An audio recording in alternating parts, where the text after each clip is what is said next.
यह बात है उस खून की जो जमीन पर पहली बार गिरा था। यह बात है उस चीख की जो पहली बार आसमानों तक गई थी। जरा सोचिए, आज हम दुनिया में लाखों क्राइम स्टोरीज सुनते हैं, जंगे देखते हैं, नफरतें देखते हैं, लेकिन एक वक्त ऐसा था जब इस पूरी दुनिया में सिर्फ एक ही परिवार था। कोई पुलिस नहीं, कोई अदालत नहीं, कोई फौज नहीं, सिर्फ दो भाई। एक के दिल में रहम था और दूसरे के दिल में एक ऐसी आग जल रही थी जिसने इंसानियत की तकदीर हमेशा के लिए बदल दी। मैं तुझे कत्ल कर दूंगा, ये वो जुमला था जो इंसानियत की तारीख में पहली बार बोला गया। लेकिन सवाल ये है कि वो कौन सा जज्बा था जिसने एक भाई के हाथ में पत्थर थमा दिया? वो कौन सा टीचर था जिसने काबिल को सिखाया कि लाश को कैसे छुपाया जाता है? और सबसे ज्यादा डरावना सवाल, क्या आज भी हमारे और आपके अंदर एक छोटा सा काबिल जिंदा है? आज के इस एपिसोड में हम जानेंगे काबिल और हाबिल की वो सच्ची और रोंगटे खड़े कर देने वाली कहानी, जो सिर्फ एक किस्सा नहीं बल्कि दुनिया के पहले जुर्म की दास्तान है। वह जलन, वह हसद और वह पछतावा जिसने क़यामत तक के लिए एक खौफनाक मिसाल कायम कर दी। अस्सलाम वालेकुम, मैं हूँ नवाज और ये है इंसानियत के पहले कत्ल की अनकही कहानी। कहानी की शुरुआत होती है उस दौर से जब धरती बिल्कुल नई थी। जन्नत से निकाले जाने के बाद हजरत आदम अलैहिस्सलाम और हजरत हव्वा अलैहिस्सलाम को इस जमीन पर उतारा गया। यह दुनिया आज जैसी नहीं थी। यहाँ सन्नाटा था लेकिन सुकून था। अल्लाह ने आदम अलैहिस्सलाम को जमीन पर अपना खलीफा बनाया था। हजरत आदम अलैहिस्सलाम और हजरत हव्वा के जरिए इंसानियत का आगाज हुआ। कुदरत का निजाम ऐसा था कि हजरत हव्वा के हर बार जुड़वा बच्चे पैदा होते थे, एक लड़का और एक लड़की। इसी सिलसिले में दो बेटे पैदा हुए। एक का नाम था हाबिल और दूसरे का नाम था काबिल। यह दोनों भाई एक ही माँ बाप की औलाद थे, एक ही छत के नीचे पले बड़े थे, लेकिन इनकी फितरत में जमीन और आसमान का फर्क था। हाबिल जिसका दिल नरम था, जो अल्लाह से डरने वाला था, जो अपनी बकरियां चराता था और कुदरत के करीब रहता था, और दूसरी तरफ काबिल जो खेती बाड़ी करता था, सख्त मिजाज, दुनियावी चीजों का लालची और अपने फैसलों पर अड़ जाने वाला। जाहिर तौर पर सब कुछ ठीक चल रहा था, दुनिया का पहला परिवार खुशी से रह रहा था। लेकिन फिर एक दरार आई और ये दरार कोई बाहर का दुश्मन नहीं लाया था। ये दरार आई थी हसद की वजह से।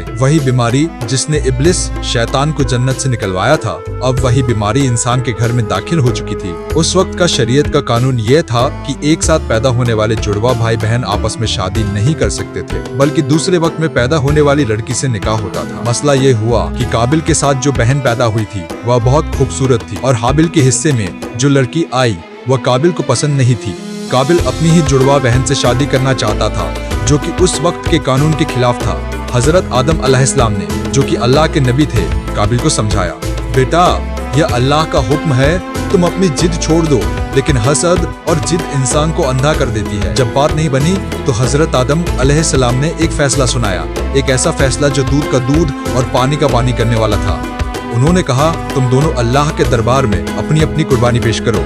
जिसकी कुर्बानी अल्लाह कबूल कर लेगा वही हक पर होगा। उस जमाने में कुर्बानी कबूल होने की एक खास निशानी होती थी। आसमान से एक आग आती थी और उस कुर्बानी को जलाकर खा जाती थी। यह इस बात का सबूत होता था कि अल्लाह राजी है। दोनों भाई अपनी अपनी कुर्बानी लेकर पहाड़ की तरफ चले। यहाँ हमें इंसान की नियत का असली चेहरा देखने को मिलता है। हाबिल जो बकरियां चराता था, उसने अपने रेवड़ में से सबसे बेहतरीन, सबसे सेहतमंद और सबसे खूबसूरत जानवर चुना। उसने ये नहीं सोचा कि मेरा नुकसान होगा, उसने सोचा कि मेरा रब सबसे बेहतर का हकदार है। दूसरी तरफ काबिल जो खेती करता था, उसने क्या किया? उसने अपनी फसल में से सड़ा गला अनाज, खराब फल और वो चीजें चुनी जो वो खुद भी खाना पसंद नहीं करता था। उसने सोचा अल्लाह को क्या फर्क पड़ता है, बस रस्म ही तो पूरी करनी है। दोनों ने अपनी अपनी चीजें पहाड़ की चोटी पर रख दी। दिल धड़क रहे थे, हवाएं रुक गई थी। हजरत आदम अलैहिस्सलाम देख रहे थे और फिर आसमान का सीना चीरते हुए एक सफेद आग उठी। उसने हाबिल की कुर्बानी को अपनी लपेट में लिया और देखते ही देखते वो गायब हो गई। और काबिल का सड़ा हुआ अनाज वो वैसे का वैसा ही पड़ा रहा।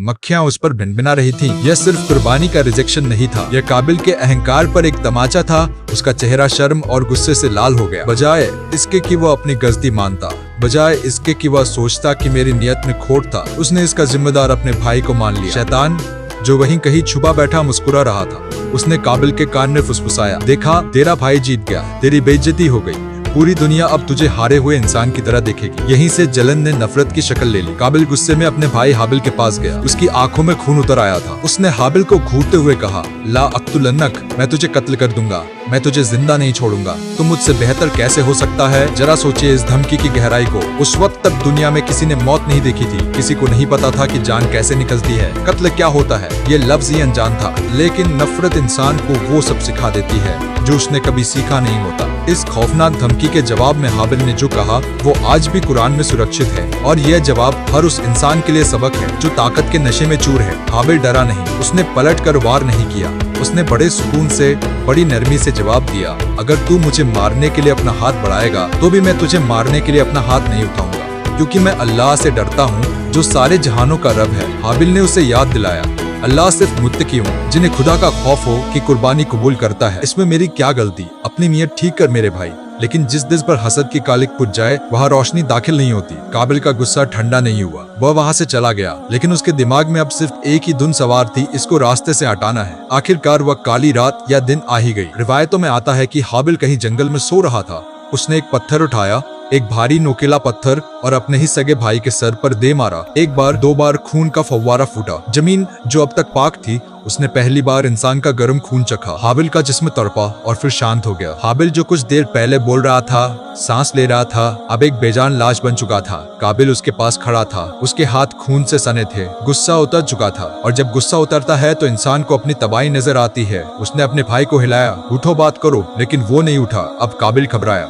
उसे समझ नहीं आ रहा था कि इस लाश का क्या करे, इसे कहाँ छुपाए। अगर अब्बा जान आदम अलैहिस्सलाम ने देख लिया तो क्या होगा। वो लाश को अपने कंधों पर लाद कर दीवानों की तरह इधर उधर घूमने लगा। जमीन उसे काटने को दौड़ रही थी, आसमान उसे धिक्कार रहा था। वह दुनिया का पहला कातिल बन चुका था। जब इंसान अपनी इंसानियत खो देता है तो जानवर उसे सबक सिखाने आते हैं। अल्लाह ने देखा कि काबिल अपनी नादानी और गुनाह के बोझ तले दबा जा रहा है। तब अल्लाह ने 2 कौवे भेजे। काबिल ने देखा कि एक कौवे ने दूसरे कौवे को मार दिया है या मरा हुआ पाया। फिर उस जिंदा कौवे ने अपनी चोंच और पंजों से जमीन को खोदना शुरू किया। उसने एक गड्ढा बनाया, उसमें मरे हुए कौवे को डाला और ऊपर से मिट्टी डाल दी। यह मंजर देखकर काबिल की रूह कांप उठी, उसकी चीख निकल गई। उसने कहा, हाय अफसोस, क्या मैं इतना गया गुजरा हो गया कि इस कौवे जैसा भी ना हो सका कि अपने भाई की लाश को छुपा देता। एक इंसान जिसे अशरफुल मखलूकात बनाया गया था, आज उसे एक मामूली कौवे से सीखना पड़ रहा था। उसने वैसा ही किया, जमीन खोदी और अपने भाई, अपने बचपन के साथी को हमेशा के लिए मिट्टी के हवाले कर दिया। वह वहाँ से चला तो गया, लेकिन अपने पीछे एक ऐसी विरासत छोड़ गया जो आज तक चल रही है। नबी करीम सल्लल्लाहु अलैहि वसल्लम की एक हदीस का मफहूम है, जब भी दुनिया में कोई नाहक कत्ल होता है तो उसके गुनाह का एक हिस्सा आदम के पहले बेटे काबिल के खाते में लिखा जाता है, क्योंकि कत्ल का तरीका उसी ने शुरू किया था। काबिल चला गया, हाबिल दफन हो गया। लेकिन दोस्तों, क्या ये कहानी वाकई खत्म हो गई? सच तो ये है कि यह कहानी आज भी हमारे घरों में, हमारे दिलों में दोहराई जा रही है। आज हम पत्थर उठाकर किसी का सर तो नहीं फोड़ते शायद, लेकिन हम अपनी जुबान से, अपने रवैये से, अपने जलन से अपने भाइयों को रोज मारते हैं। जब आप अपने कजिन की कामयाबी देखकर जलते हैं तो वह काबिल की सुन्नत है। जब आप जायदाद के लिए भाई से रिश्ता तोड़ते हैं तो वह काबिल का तरीका है। जब आप किसी की इज्जत को महफिल में उछालते हैं सिर्फ इसलिए कि वह आपसे बेहतर है, तो याद रखिए आपके अंदर का काबिल जाग चुका है। हाबिल और काबिल सिर्फ 2 नाम नहीं है, ये 2 रास्ते हैं। एक रास्ता है अहंकार का, जो कहता है मैं इससे बेहतर हूँ, और एक रास्ता है तकवा का, जो कहता है अल्लाह उसी के अमल को कबूल करता है जो डरता है। सोचिए, कहीं हम भी अपनी टूटी फूटी इबादतें, सड़ा हुआ अनाज देकर अल्लाह से बेहतरीन इनाम जन्नत तो नहीं मांग रहे? कहीं हम भी अपनी गलतियों का जिम्मेदार दूसरों को तो नहीं ठहरा रहे? लेसन जेलसी ने आसमान में इब्लिस को बर्बाद किया और जमीन पर काबिल को। यह वो आग है जो दूसरों को जलाने से पहले खुद आपको राख कर देती है। अगर आज की इस वीडियो ने आपको सोचने पर मजबूर किया है, अगर आपको महसूस हुआ कि कभी कभी अनजाने में हम भी वही गलती कर रहे हैं, तो कमेंट सेक्शन में अस्तगफिरुल्लाह जरूर लिखें। क्या पता आपकी एक तौबा किसी आने वाले गुनाह को रोक दे। और अगर आप चाहते हैं कि हम सीरत उन नबी सल्लल्लाहु अलैहि वसल्लम की सीरीज को जारी रखें और ऐसे ही कुरान के छुपे हुए खजानों को आपके सामने लाते रहें, तो हमारे मिशन का हिस्सा बने। इस वीडियो को अपने भाई बहनों के साथ शेयर करें, सिर्फ फॉरवर्ड करने के लिए नहीं, बल्कि रिश्तों को जोड़ने के लिए। मैं हूं आपका दोस्त नवाज। इंशाल्लाह बहुत जल्द मिलेंगे एक और ऐसी दास्तान के साथ जो दिल को भी जगाएगी और रूह को भी। तब तक के लिए अपने दिलों को हसद से पाक रखें। अस्सलाम वालेकुम व रहमत।